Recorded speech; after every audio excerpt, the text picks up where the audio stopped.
If I'm ever in trouble, I know that I can go to them. And to me, I don't really have anybody else who's like that other than my own family. So I really have always felt a part of the Kim family, and to see Peter, with Brianna, it just makes me just so happy. I can't stop smiling, and the thought of Peter and Brianna being parents is even more exciting.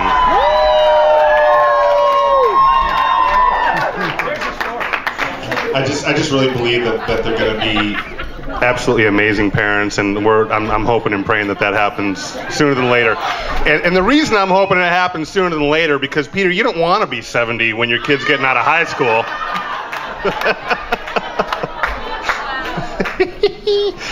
But we're definitely not getting any younger. I think I'm hitting 40 here pretty soon. Peter's going to be 40 next year. But it never feels like any time has passed, though, since we've, seen each other. And we kind of have that with our whole group of friends from high school. It's really a fantastic thing. Great friends. This party is absolutely fantastic. And it was a great honor, by the way, for me to play today at your wedding. I really, really thank you for that. And that's really touching to me. But to both families, thank you so much for this beautiful party. This setting is unbelievable. I think we're really all feeling great here, and after we all have our dinner, we're going to have to get to work working off some of those calories on the dance floor. And I'm hoping I can get a dance with Peter before he goes off. But we'll see what happens. So another toast to Peter and Brianna, to long life, to happiness, to always laughing, and to a family. Cheers. Love you both so much. Thank you. He's actually learned some interesting things at my table that really make this partnership even more incredible. So one thing which is just an interesting fact is that Peter, as those of you who know Peter, is Welsh Korean. Brianna actually has some Welsh in her family lineage. We did not know that. How many people knew that? Nobody. Okay, Dad. It's another part of what makes everything sticky all there together. So it's wonderful. So the second thing that was really interesting was a little story about Brianna. I'm not sure anybody knows this. So Brianna, I'm sure we all look at her. She's so beautiful. She's terrific, and you'd think she was a calm, quiet person. Apparently one day she came home. I don't know when this was, probably like high school, right? I'm reading lips. And it's every parent's nightmare to have your daughter come home with something you didn't expect, which would be a tongue piercing. Which was a surprise, and I guess there was some talking back and forth. Meredith, Jillian, forget about it. No, I don't get any ideas here. And I guess there was some negotiation. She clearly doesn't have it now. And so one of the things I guess that was pointed out to her was that if she kept the tongue piercing, it would cost her the car that she was really hopeful for. And so I guess she went away and thought about it and came back a couple days later and said, look, it's not the car, it's just my relationship with my parents. That's so important. And if it's really going to upset them, I'm going to take out the tongue piercing and hope for the car. Did you get the car? The car broke down like a month later. The car broke down a month later. Right.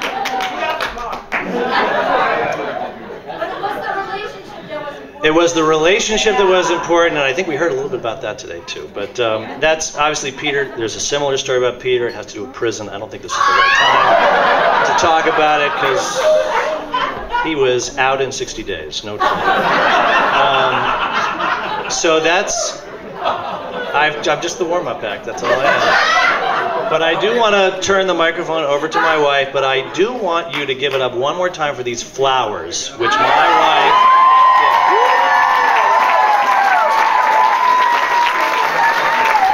And all of Santa's helpers who helped put these flowers together. Fresh from you. Kim and Teresa. Right, all and those. Jillian. And Mary. No. Oh, Meredith didn't help. Deborah, wherever she is. All right, so without further ado, my wife.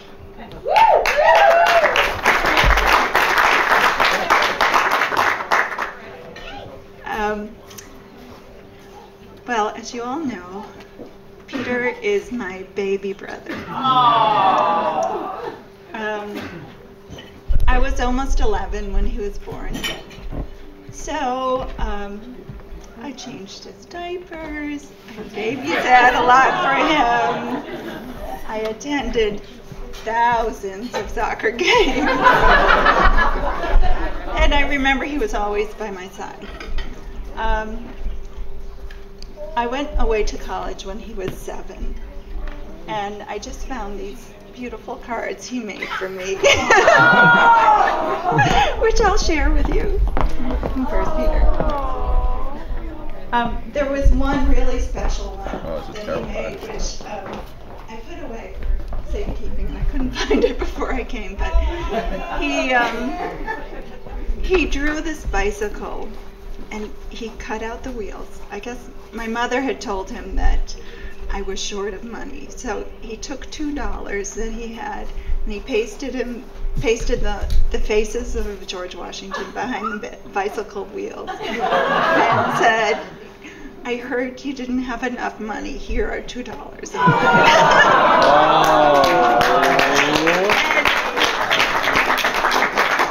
I just thought that was a perfect example of Peter's generous nature, which he's had since I can remember. So we've remained close over the years, and as you have all seen throughout the years, he's generous to friends and family alike. And I know that any one of you who has moved since you've known Peter has gotten a call from Peter saying, "I'll help you move. I'll drive down overnight, help you move for 8 hours, and then I've got to drive right back and get to a soccer game." And that's just the way Peter is. So, he's dated a few girls over the years, and I've always... No, that's it. I'm stopping right there. Muffet. And I've always thought, who could be worthy of my sweet, kind, generous little brother? And there wasn't anyone until we met Brianna. So, don't start. So, we met Brianna about 1.5 years ago, and she came down to New York, and she had worked the night shift. They stopped at a soccer game on the way down. They arrived in New York, and Peter's old friend John Larson was there to greet her, our family, my old college roommate, and she hadn't slept in who knows how long, and she was as sweet and charming, as gracious as she could be.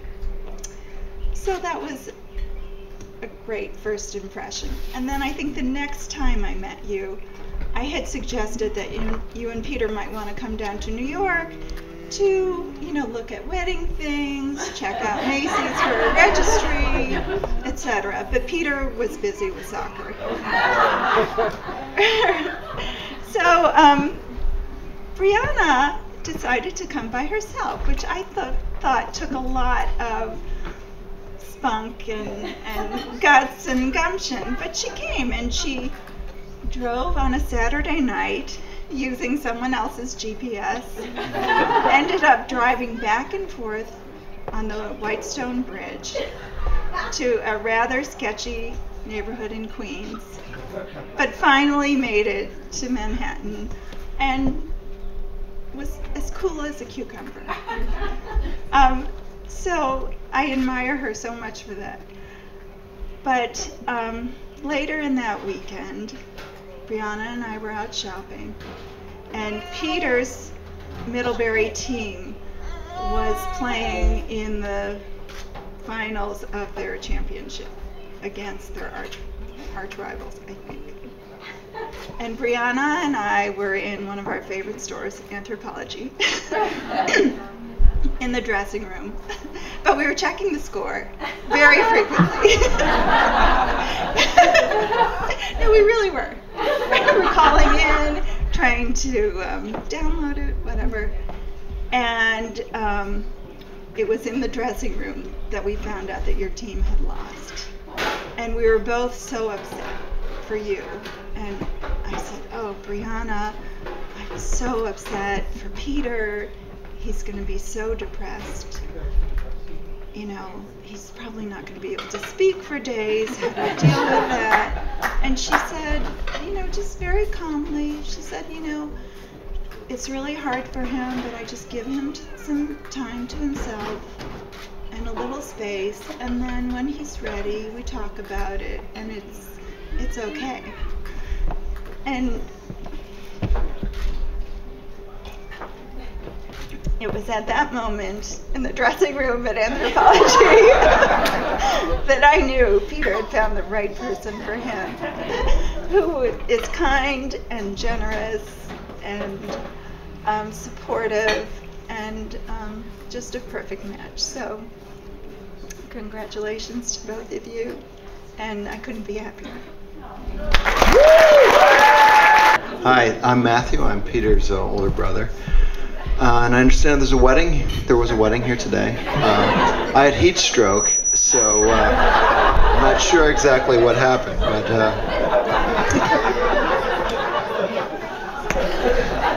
but it seems like it had a good result. But anyway,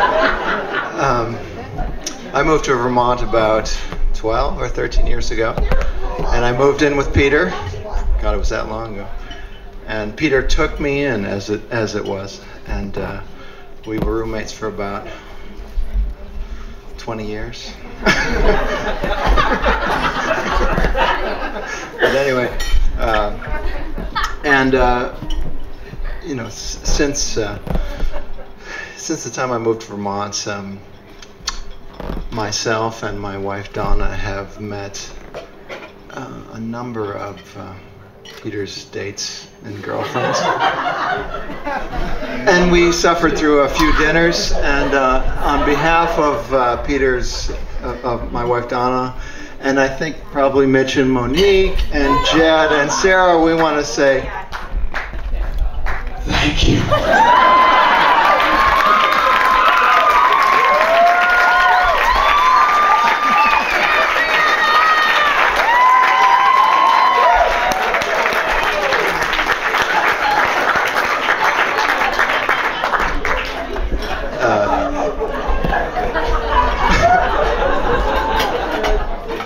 Peter, as I remember, think back of him as a child, and because I'm 8 years older than him, even though he looks 8 years older than me.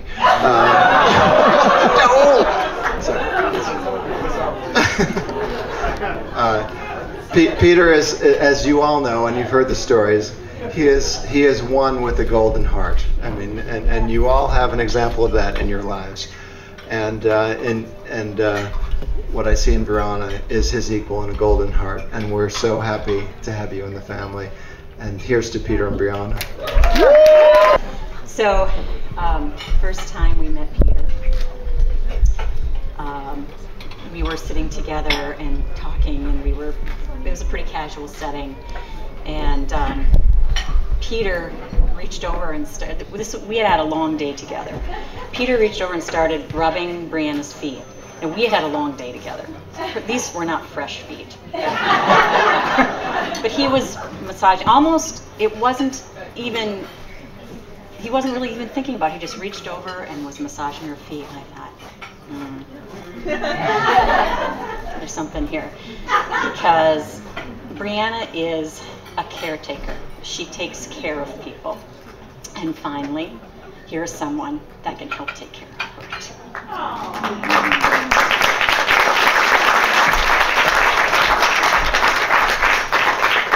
But she's also a little weird. And so I want to read you this quote because it it sums up what I think is truly magical about your relationship. And it's from the very learned Dr. Seuss. We are all a little weird, and life's a little weird.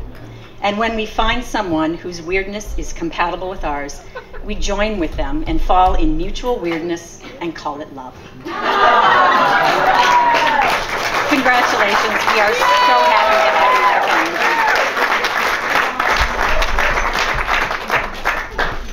I'm going to continue to pile love on the Kim family. It's getting old, but it's basically all I got. What a fantastic family. This is the first opportunity we've had to meet them. And just the openness and the friendliness that they've had to open us into their lives has been fantastic. And it's given us a chance to get to know Peter a little bit better too, so that's been great. We had dinner with Mr. and Mrs. Kim on Thursday night, and we obviously the subject of marriage came up at a certain point, and it's a shock. And my wife said, where did you two meet? And so they talked about how his mother was a nurse and father was an intern, and got around to saying, how long have you been married? My wife asked these questions, of course. And Mr. Kim immediately said 53 and a half years. And then he said again, 53 and a half years. And that resonated with me. Because even after 53 years, a half a year means a lot. It's not just a half a year, it's a quarter of a year, it's an eighth of a year. When it's a marriage, it all matters. And one thing I do know about Peter and Brianna is they were friends first. And to me, that is so important from a foundation standpoint for their marriage. So here's to friendship. Congratulations. God bless. We wish you all the best.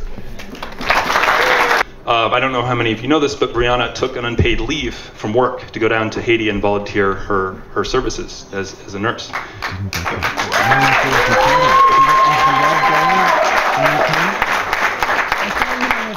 And I think quite a bit earlier on, I'd heard something in Peter's voice that was telling me that Brianna was the one, and they were even already engaged by January, but that really said something to me that, this is someone who really, I think, as we've been hearing from some of the other speakers, some of the other toasts, is someone who, the two people in this couple, they really equal each other in the ways that they want to commit their life to one of both what they feel in their hearts and something of giving to other people.